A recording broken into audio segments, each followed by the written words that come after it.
కాలసర్పదోషము. కాలసర్పదోషం అంటే ఉదాహరణకు రాహువు ఇక్కడున్నాడు, కేతువు ఇక్కడున్నాడు, మిగిలిన గ్రహాలన్నీ ఇక్కడున్నాయి. 3, 6, 1, 7 ఇవన్నీ గ్రహాలు అనుకుందాం. మిగిలినటువంటి 7 గ్రహాలు ఉన్నాయి. ఈ రాహు కేతు ఇలాగని గ్రహాలున్న వాళ్ళకి పూర్తిగా సంపూర్ణ కాలసర్పదోషం వస్తుంది. లేదు ఇటువైపు గ్రహాలున్నా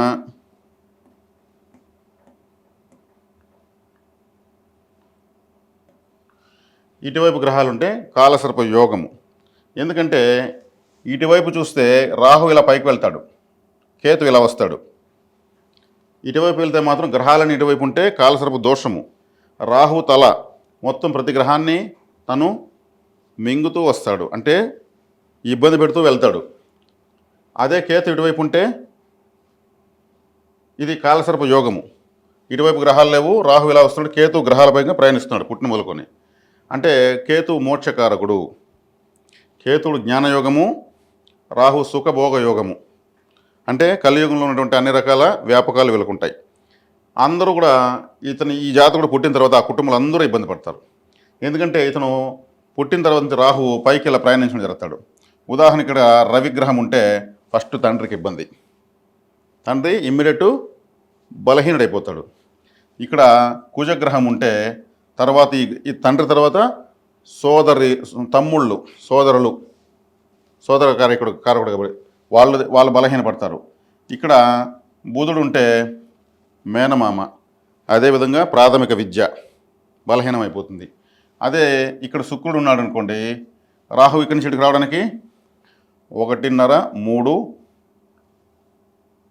ఒక 5, 6, 7 సంవత్సరాల వయసులో అంతా ఇక్కడికి వచ్చేస్తాడు. శుక్రుడు మీ జాతకం ఉన్న చోటకి టచ్ అవుతాడు. అంటే ఇక్కడ ఇంట్లో ఎవరన్నా శుభకార్యాలు, అంటే శుక్రుడు అంటే శుభకార్యాలు కాబట్టి శుక్రుడు అంటే తల్లి సోదరీలు వాళ్ళు డ్యామేజ్ అయిపోతారు. ఇక్కడ అదేవిధంగా గురువు ఉంటే తర్వాత గురువు దగ్గర ప్రయాణిస్తాడు. ఆర్థిక నష్టాలు, పై చదువులకు పోలేకపోవడము, ఉన్నత చదువులకు, ప్రాథమిక విద్య, ఉన్నత విద్య దెబ్బతింటుంది. ఇక్కడ శని ఉంటే ఇంట్లో మరణాలు సంభవిస్తాయి. శని ఆయుష్కారకుడు కాబట్టి. అదేవిధంగా ఏ గ్రహం మిగిలింది? చంద్రుడు. చంద్రుడి మీదకి వచ్చినప్పుడు తల్లికి అరిష్టం. వాళ్ళ యొక్క జాతకాల్లో కూడా గ్రహాలు బలహీనంగా ఉంటే ఎవరో ఒకరు కాలం స్వర్గస్థులైన అవుతారు. అంటే రాహు వచ్చేకాడికి కాలసర్ప దోషంగా కాబట్టి ఈ 18 సంవత్సరాలు అవుతుంది ఇక్కడికి వచ్చేకాడికి. ఈ కేతు ఇక్కడికి వస్తాడు, వీళ్ళందరినీ దహించుకుంటూ వస్తాడు.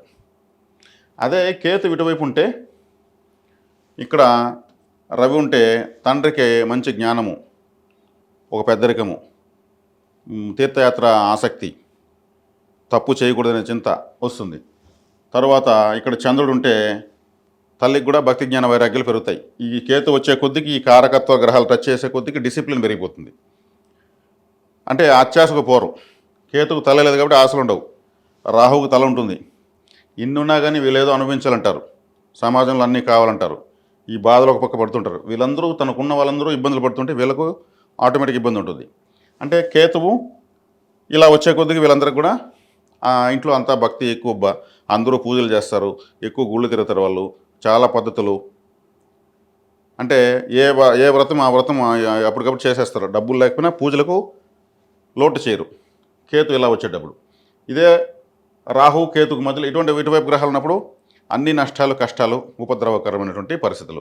అంటే సంపూర్ణ కాలసర్ప దోషము, కాలసర్ప యోగము.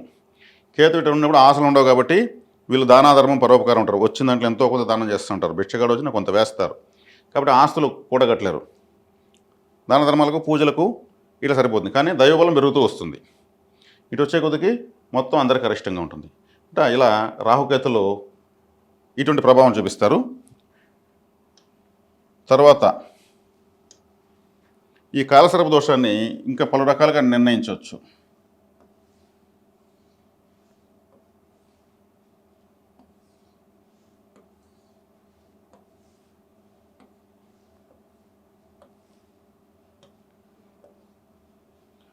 రాహువు, కేతువు,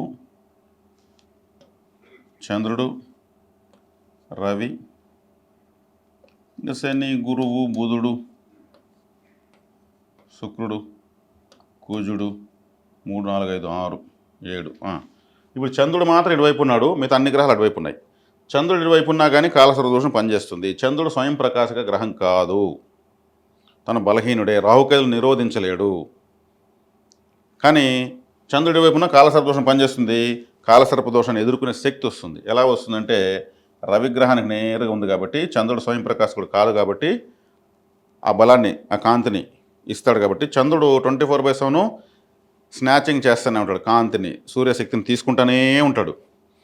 ఫుల్గా తీసుకుంటే పౌర్ణమి వస్తుంది, మళ్ళీ కోల్పోయే కొద్దికి మళ్ళీ అమావాస్య వరకు వస్తుంది, మళ్ళీ తీసుకుంటూనే ఉంటాడు. కాబట్టి కాలసర్ప దోషం ఉంటుంది, కానీ ఎదుర్కొనే శక్తి రవి చంద్రగ్రహం ద్వారా ఇచ్చాడు. అదే రవిగ్రహం ఇక్కడ లేకుండా ఇక్కడ ఉండి శని ఇక్కడ ఉన్నాడు అనుకోండి, శని యొక్క చూపు ఆలస్యము, శనేశ్వరుడు మందగ్రహము, 100% కాలసర్ప దోషము. ఈ శని చంద్రులది పునరపు దోషం అంటారు, మళ్ళీ మళ్ళీ ప్రయత్నించాలి. చంద్రుడు 30 రోజులకి 360 డిగ్రీలు తిరిగితే 30 సంవత్సరాలకి శనేశ్వరుడు 360 డిగ్రీలు తిరుగుతాడు. కాబట్టి ఆలస్యంగా ఉన్నటువంటి గ్రహము చూపు పడింది. కాబట్టి అదే ఇక్కడ గురువు యొక్క చూపు కూడా పడింది. గురువు యొక్క చూపు పడితే తట్టుకుని నిలబడగలుగుతారు ఆ బాధలను. లగ్నం ఏదైనా కావచ్చు, ఇక నేను లగ్నం రాయలేదు, నక్షత్రాలు రాయలేదు. కాలసర్ప దోషానికి అన్ని ఒక గ్రహం ఇటువైపు ఉంటే దోషం లేదని అంటారని. అందుకని అదే ఉదాహరణకు మకర లగ్నం అయింది అనుకుందాం. మకర లగ్నం అయింది, మకర లగ్నానికి కుజుడు ఇక్కడున్నాడు, ఇక్కడ కుజుడు ఉన్నాడు. అంటే చంద్రుడు ఇక్కడికి వచ్చేసాడు అనుకుందాం, కుజుడు ఇక్కడ ఉన్నాడు. అంటే రాహుకేతులు దాటి కుజుడు వైపు ఉన్నాడు. ఈ లగ్నానికి కుజుడు బాధకాధిపతి కదా, బాధకాధిపతి కాబట్టి కుజుడు సపోర్ట్ చేయడు, అంటే చూస్తాడు. బాధకాధిపతి లగ్నాన్ని వేరే చూస్తాడు, చూసి ఇంకా లగ్నాన్ని ఇబ్బంది పెడతాడు. ఇక్కడ కూడా కాలసర్ప దోషం 100% పనిచేస్తుంది. అంటే అనుభవంలో ఎన్నో జాతకాలు చూసాం, అనుభవపూర్వకంగా తెలిసినటువంటి విషయం ఇది. అంతే, గ్రంథాల్లో బయలా జనరల్గా రాస్తారు. అంటే కుజుడు వైపు ఉన్నా కానీ నాకు లాభాధిపతి ఉన్నాడంటే, లాభాధిపతి ఈ లగ్నానికి బాధకాధిపతి, శత్రుగ్రహము. అందున ఇక్కడ కుజుడు మళ్ళీ శనివేర చూస్తాడు, లగ్నాన్ని చూస్తాడు, మళ్ళీ ఇక్కడ చూస్తాడు. అంటే 2 3 4 5 5వ స్థానం అదృష్టాన్ని కూడా బాధకాధిపతి చూస్తాడు. చతుర్థాన్ని గృహస్థానాన్ని చూస్తాడు, వాహన స్థానం చూస్తాడు, విద్యాస్థానం చూస్తాడు. 5వ స్థానం అంటే అదృష్టము, పిల్లలు, ఇవన్నీ ఐశ్వర్యాన్ని చూస్తాడు. కాబట్టి ఇవన్నీ కూడా బాధకాధిపతి ఏ స్థానాలు చూస్తాడో ఆ స్థానాలను బాధించబడతాయని అర్థం. కాబట్టి కాలసర్ప దోషము ఇలా నిర్ణయించుకోవాల్సి వస్తుంది. ఎందుకంటే ఇటువైపు ఒక గ్రహం ఉండి అది శుభగ్రహం అయితే, అదే శనేశ్వరుడు ఇక్కడున్నాడు అనుకోండి, శనేశ్వరుడు లగ్నాన్ని చూస్తాడు, పంచమాన్ని చూస్తాడు, అష్టమాన్ని చూస్తాడు, లగ్నాధిపతిగా ఉంటూ లాభంలో ఉంటూ, అప్పుడు బెనిఫిట్ ఉంటుంది, కాలసర్ప దోషం పనిచేయదు. కాబట్టి ఇటువైపు రాహుకేతులకి ఇటువైపు ఉన్న గ్రహాలు ఈ లగ్నానికి బాధించే గ్రహాల, శత్రుగ్రహాల, నీచపడిన గ్రహాల చూసి బలాబలం నిర్ణయించాల్సి వస్తుంది.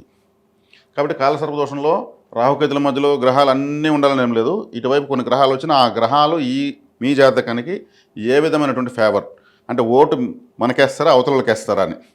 మనతో మాట్లాడుతూ ఉంటారు, అవతలకు ఓట్లు వేసే వాళ్ళు ఎంతమంది ఉంటారు. అట్లా మనకు లగ్నానికి ఫేవర్ అవుతుందా, కాలసర్ప దోషం నిరోధించేదానికి ఎదుర్కొనే శక్తినిస్తుందా, లేదు మనకు ఇబ్బందులు పెడుతుందా అనేది ఈ విధంగా నిర్ణయించుకోవాలి. ఇటువైపు వచ్చిన గ్రహాలు యొక్క అనుకూలతను బట్టి నిర్ణయించాలి కాలసర్ప దోషం. కాబట్టి రాహుకేతుల మధ్యలో అంటే కేతు రాహు మధ్యలో ఉంటే కాలసర్ప యోగము, రాహుకేతుల మధ్యలో ఉంటే కాలసర్ప దోషము. ఇది అనుభవంలో తీసుకోవాల్సి వస్తుంది.